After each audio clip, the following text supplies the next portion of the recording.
Hi, my name is Jennifer and I'm with Dee Cakes. Today I'm going to show you how to make a diamond pattern quilting in a buttercream cake.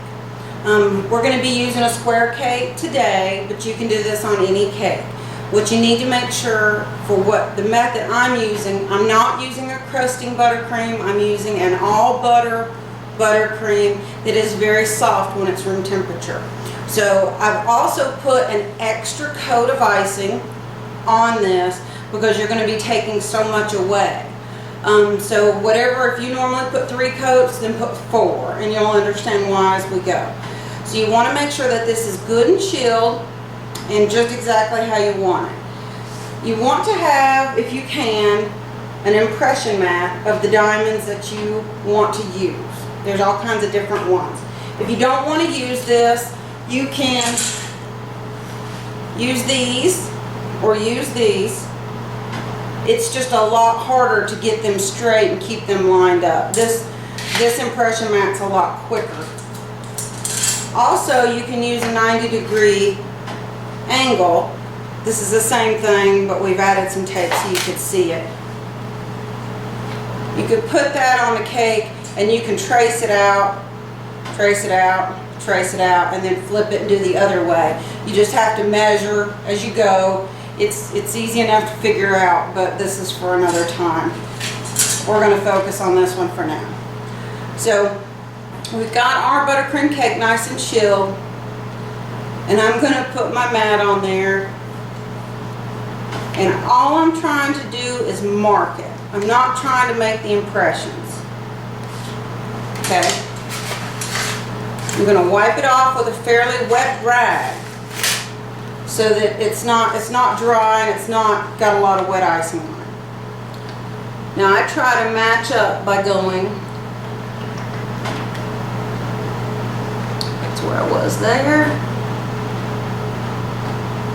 that's where I am there. There again, I'm just pressing enough to get it in there, but not so much to, it's going to take some of the icing off, depending on how cold you get it.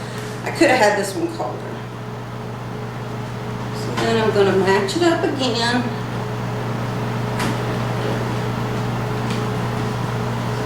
Press it in.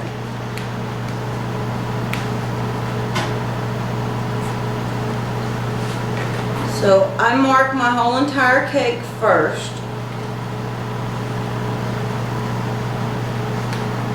Once it's marked, and this might be really hard to tell. I can see my icing sticking a little bit more than I want it to there. But if you ever, it's easy enough to line it back up and remark it if you need to. You can use a fondant smoother if you want, but I'm doing it so little, just enough to mark it. Okay? So there's our basic marks. The next thing we're going to use is a metal scraper and a blowtorch. I do this, you may be able to do it with hot water, but I don't think it gets hot enough.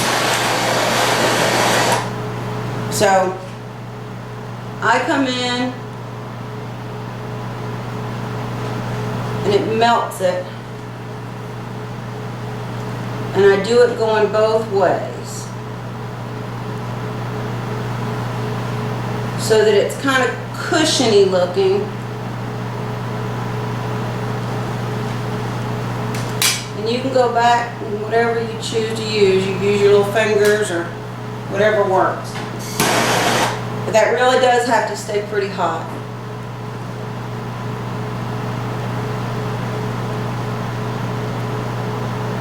So instead of lifting it straight out, you kind of lift it to the side, so that you're adding that pillowy type effect. We're not just trying to dig a straight line in, we're trying to make it puffy looking. Now the way I do this is I do all the lines first, going one way, and then I'll go back and do the other ones.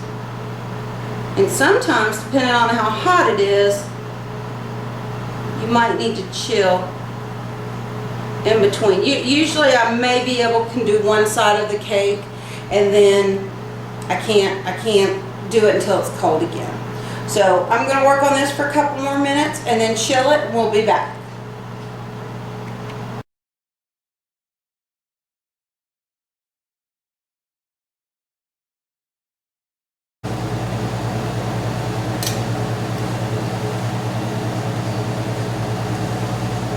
Alright, so we've switched angles. We let it chill for just a few minutes. Hopefully you'll be able to see this a little bit better. We're kind of making a V. And you don't want to go too deep, because if you do, you'll hit your cake or your crumb coat. In this case, I've got a chocolate cake, so I will see it. And if you do go too deep, because you're learning and you got to get a hang of it. See how I'm kind of brushing outward? That gets you that little bevel that we're trying to get. If you go too deep, you're going to take your icing bag and you'll fill back in on the spot that you went too deep. Chill it up and then just start over. It's easy to fix. I'm still keeping my scraper heated. This is nice and hot.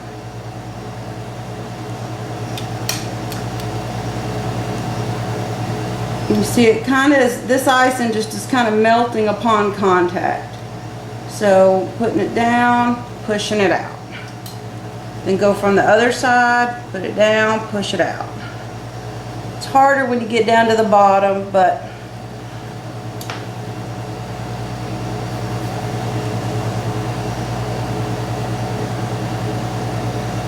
so then when you get little bits like this, you can smooth them in with your finger or a paintbrush, whatever works best for you. Or sometimes just chill them up and then go back and give it a little bit more definition.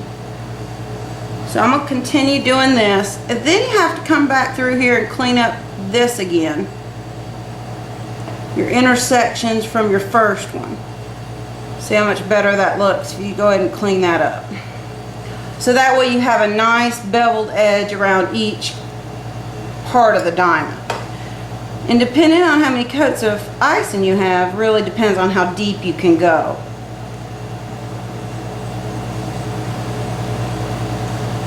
So that's pretty much the technique. I'm going to continue on and show you what this side looks like finished in just a minute.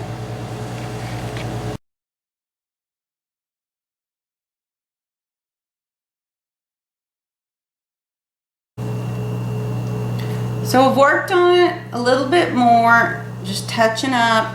If you need to, you can come in with a angled brush, clean some of these little lines up. Usually they're good. Like I said, you can bevel them all that you want. That kind of gives you an idea of what it would look like with the dragées in the center or without. But then all you got to do is continue on, and my recommendation would be not to stack them and then do the diamonds. Do this before you stack a cake.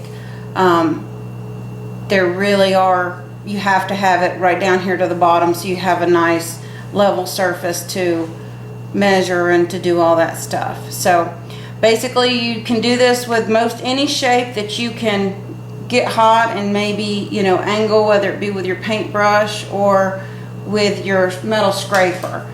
So I recommend using the metal scraper. Be careful not to get your hands too hot. I just heat the edge of it up. So I've never had a problem, but usually you can go 2 or 3 dents before you have to reheat. But every time you're done with the metal scraper, wipe it clean so that you're not heating icing up, so that you're not caramelizing the sugar on your scraper.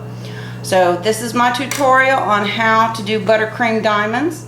If you're using a Crisco based icing, don't ask me if this would work. I have no idea. I'm only recommending doing this on a buttercream butter based icing.